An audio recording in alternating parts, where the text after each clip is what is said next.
really, really shocked, because I don't know how anybody could have sat in that court, and with no doubt at all in their minds, found Danny guilty of that crime. You've been through the trial and the retrial now. Is there any part of you that accepts that Danny did do something wrong?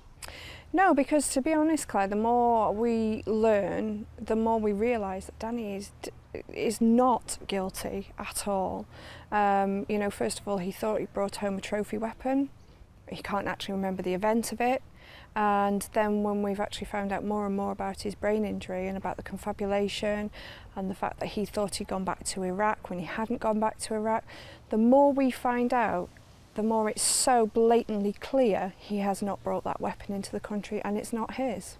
This case has been going on for more than a year now. It must be taking a massive toll on your family. Are you thinking of appealing, or is it now time to accept the sentence that's handed down tomorrow and move on? Had you have asked me a couple of weeks ago, I was ready to just say enough is enough, we can't carry on with this. But the unfairness of it all, and we feel that, the truth has been told and yet still he's been given a guilty verdict. I don't think at the moment we're probably ready to say enough is enough, but we will speak to our legal team about that. So have you been able to think about the future and what it holds for your family?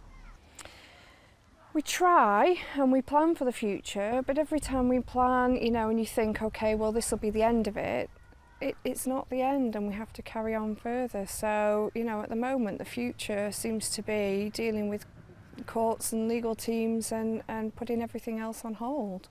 Danny's obviously got great support through you, through his parents, but what kind of toll does it take on a family? Huge, because you get to the point where that's all your conversation is about. It's about, legal issues, and it gets quite depressing actually sometimes that's the main topic of conversation, and wherever you go, whatever you do, it always seems to come back round to that. So it takes a huge toll. It takes a toll on the children, because they can pick up on our stress as well. So it really is immense, the effect it's had on everybody. This is the eve of Danny's sentencing. How are you feeling about tomorrow? Anxious. I'm expecting the worst case scenario, because that's the way it's been throughout the whole proceedings. So yeah, incredibly anxious, and having to think about what do we tell the children if Danny's sentenced to a custodial sentence.